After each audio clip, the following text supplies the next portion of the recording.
40 minutitos y le pedimos disculpas a Gustavo Marangoni, el analista político que ya tenemos en línea porque nos adentramos justamente en un análisis exhaustivo después de todo lo que fueron los anuncios a nivel nacional y una Argentina que viene bastante movida y da que hablar cada día que pasa de la semana. ¿Cómo está, Gustavo? Buenos días, bienvenido a Minuto. Carla Alfonso lo saluda. Hola Carla, buen día, gracias por llamar. No, muchísimas gracias a usted por brindarnos unos minutos de su tiempo y como bien lo decíamos, Argentina siempre, constantemente a nivel nacional, tiene para analizar más que nada en el plano político. Sí, obviamente que el cierre de alianzas primero y Sí. después la necesidad de oficializar candidatos en todo el país para las elecciones del 26 de octubre vuelve a mover la interna de los partidos, las negociaciones, las disputas. En el caso en lo personal me toca más cercano por la condición de porteño, presencial en el día de ayer, la parte de las negociaciones entre el PRO, la Libertad Avanza, que están más cerca, que están más lejos, pero cuando todo parece indicar que esta vez habría acuerdos sobre la base de una concesión muy importante del PRO, que parece que está dispuesto justamente a esto, a ceder antes que someterse a una nueva derrota como la que tuvo en las elecciones de mayo pasado, donde salió en tercer lugar, ¿no? Entonces, eso parece ser un elemento que lo disuade. Después, yendo, digamos, de aquí hacia el interior del país, está la provincia de Buenos Aires. Como es sabido ya, aunque formalmente la campaña empieza por estos días, comenzó al día siguiente de la oficialización de las listas. Allí la elección es un poco más complicada porque la provincia se divide en 8 distritos, cada distrito elige sus propios legisladores, pero ya empezaron las especulaciones sobre quién está mejor parado electoralmente, si la Libertad Avanza, si el gobierno. Obviamente para el gobierno nacional es importante hacer un buen comicio en la provincia de Buenos Aires porque futbolísticamente hablando juega de visitante. La provincia de Buenos Aires es el principal reservorio de votos del peronismo, además de estar gobernada precisamente por alguien de Fuerza Patria como Axel Kicillof, así que allí se verá. Seguimos camino y ya nos encontramos, ya llegamos al interior, llegamos a Jujuy, llegamos al grupo que constituye Grito Federal, Jujuy, Córdoba, Chubut, Santa Fe, provincias que han decidido reunirse para las próximas elecciones de octubre, y si bien cada una va a presentar sus candidatos en sus distritos, como han decidido sus respectivos gobernadores, parece que prefieren primero juntar votos y después sentarse en todo caso con el gobierno nacional a tratar de negociar con más fortaleza si le va bien. Luego hay otros gobernadores, como el gobernador de San Luis o los gobernadores provinciales de Misiones o de Neuquén, que han decidido jugar la individual, y gobernadores como el de San Luis, que deciden no presentar candidatos a diputados nacionales como una retribución de gentileza porque la Libertad Avanza no le presenta candidatos a diputados provinciales. Así que hay como muchos caminos, muchas alternativas para tratar de enfrentar de una manera relativamente exitosa, según cada uno lo entienda, el desafío del 26 de octubre. ¿Qué tal, Marangoni? Hugo Krasnobroda lo saluda. ¿Cómo le va? Hola, ¿qué tal? Bien, buen Le hago día. una pregunta. Daría la sensación, y aparte por una cuestión matemática, que el gobierno nacional se está jugando de alguna manera en la Cámara de Diputados poder llegar a ese número de 87 que le permitiría sostener un veto, pero no aprobar leyes. La pregunta es, ¿un gobierno puede vivir de sostener vetos, pero no de poder impulsar leyes propias? Sí ha vivido estos casi 2 años, ¿no? Y creo que ahora hay que aplicar desde el punto de vista del oficialismo, ¿no?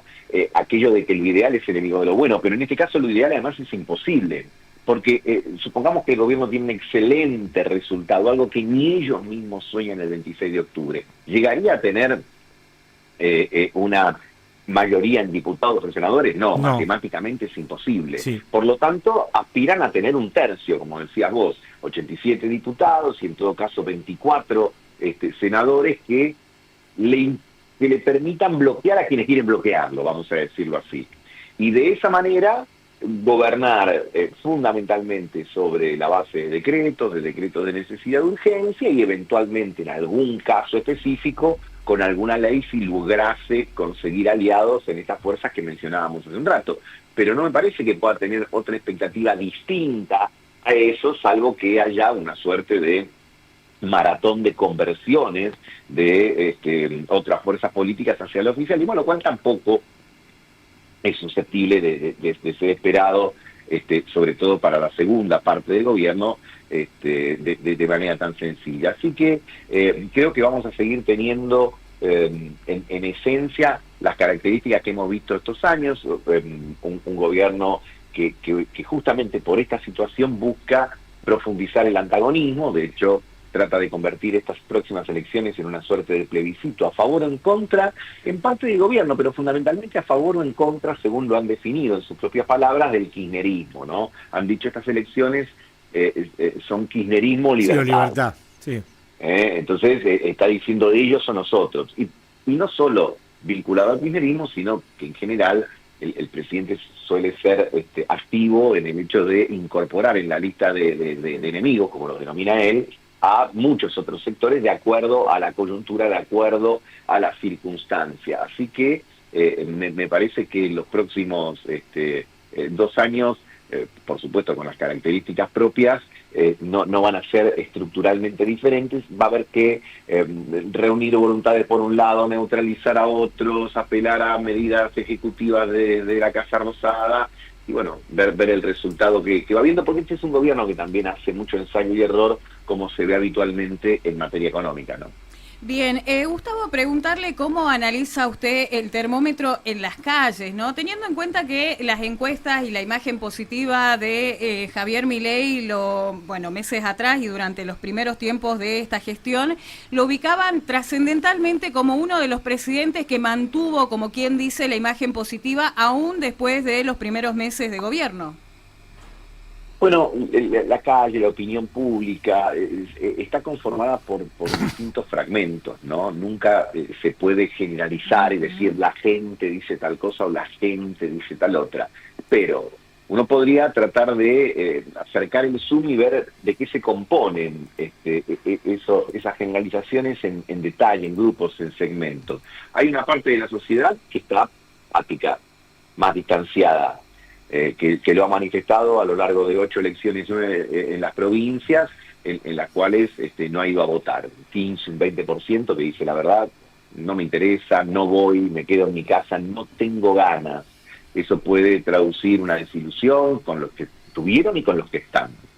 Luego hay otros grupos, simplifiquemos en 2, el oficialismo, la Libertad Avanza y Fuerza Patria, que son 2 grupos que tienen muy claro lo que quieren y lo que no quieren. Sí.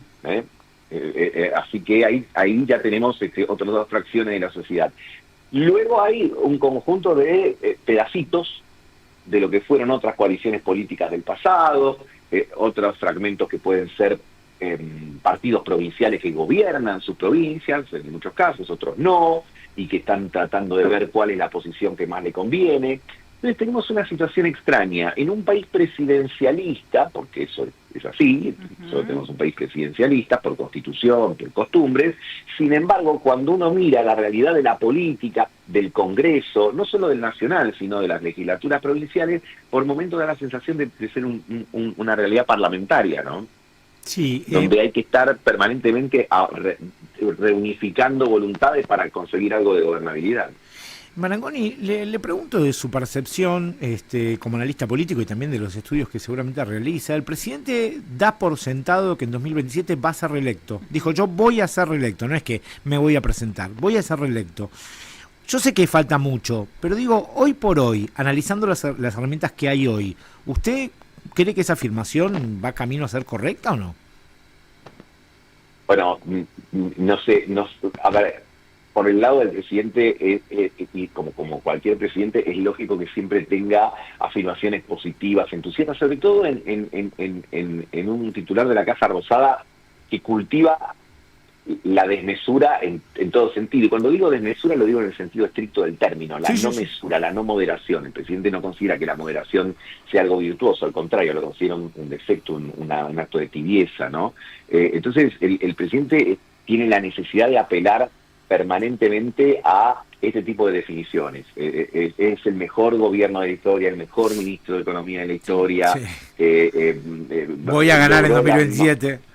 Y voy a ganar en 2027. ¿Por qué? Porque con eso alimenta su núcleo duro. Después, la verdad que hacer un pronóstico en la Argentina hacia el 2027 es algo a lo que yo particularmente no me animo en ningún terreno, ¿no? Porque me parece que realmente nosotros vivimos en una realidad mucho más volátil, mucho más frágil, depende de muchas cuestiones, depende, como para vincularlo con la pregunta anterior, de lo que sucede, vamos a decir, en la calle, en la economía real, que también está muy desigual, está muy distinta. Hay sectores que, no sé, como la industria automotriz, que celebran un año mejor que el 2024, y está después la construcción, que celebra un año muy malo respecto del 2024, y hay sectores intermedios en el comercio, donde hay grises, le va mal a los supermercados y mayoristas, y le va un poco mejor a los comercios de cercanía, y así podríamos seguir la descripción de una Argentina variopinta, en la cual la economía siempre está, digamos, como pendiente de noticias internas y externas para ver hasta cuándo sigue como sigue. Entonces, creo que el presidente de alguna manera moja la oreja. En ese sentido, hay una diferencia a lo mejor con otros presidentes que eran más tímidos a la hora de manifestar tan lejos sus vocaciones reeleccionistas, pero bueno, se sabe que justamente la timidez no es una característica del presidente actual, ¿no? Bien, Claro. Gustavo, la última por mi parte, por lo menos, ¿cómo ve esta distancia que marcan algunos medios de comunicación entre el presidente y la vicepresidenta? Bueno, ese es un clásico de la política argentina. Desde 1983 hasta aquí, con la excepción de Víctor Martínez, el segundo de Raúl Alfonsín, y de Gabriela Michetti, la vice de Mauricio Macri, todos tuvieron algún tipo de conflictos con los presidentes. El más grave de ellos, Chacho Álvarez, que en el año 2000 renunció generando una crisis política, pero porque él era, además de vicepresidente, el jefe de una de las fuerzas de una coalición política. Entonces eso generó un hecho muy desestabilizante para el entonces presidente radical. Pero el resto, en general, no generaron tanto esos problemas o esas dificultades, y estuvieron en la Siberia política del Poder Ejecutivo. Entonces uno tendría que preguntarse si, además de las cuestiones personales, a ver cómo transita cada uno de ellos estos conflictos, hay cuestiones estructurales, porque el vicepresidente es una figura muy particular en la política. Están los dos poderes, es parte del Poder Ejecutivo, sí, y es parte del Poder Legislativo, pero en el Poder Legislativo solo vota en caso de empate, y en el Poder Ejecutivo no tiene responsabilidades particulares más allá que la del reemplazo, que es lo que fija la Constitución, pero la Constitución, en ese sentido, le quedó el resabio de 1853, cuando si un presidente viajaba, aún al interior del país, estaba meses alejado de la Casa de Gobierno porque iban en carreta. Ahora un presidente viaja y gobierna vía WhatsApp o llamado telefónico sin ninguna dificultad. Es solamente un acto protocolar que le delegue la firma al vicepresidente. Entonces, por ahora, y mientras el presidente tenga, vamos a decirlo así, entre más del 40% de imagen positiva, no le genera mayores dificultades más que el espacio que ocupa en las redes y en los distintos medios, los episodios o las directas o indirectas que se cruzan. Si mañana el presidente entrara en una zona de riesgo de menor cantidad de apoyos, o tuviese un mal desempeño electoral, etcétera, probablemente el tema, bueno, subiría en la importancia del análisis político. El tema de las demandas judiciales a varios referentes del entorno de Milei, que no sé si dentro de lo que es este paso justamente se registraron con otros gobiernos, por lo menos del lado de Victoria Villarruel ya trascendió justamente las demandas judiciales, debido justamente a todos estos entredichos que hay de por medio. Las demandas judiciales en la Argentina, y yo diría en buena parte del mundo, van despacito cuando los implicados están en el gobierno, y avanzan aceleradamente cuando lo dejan, ¿no?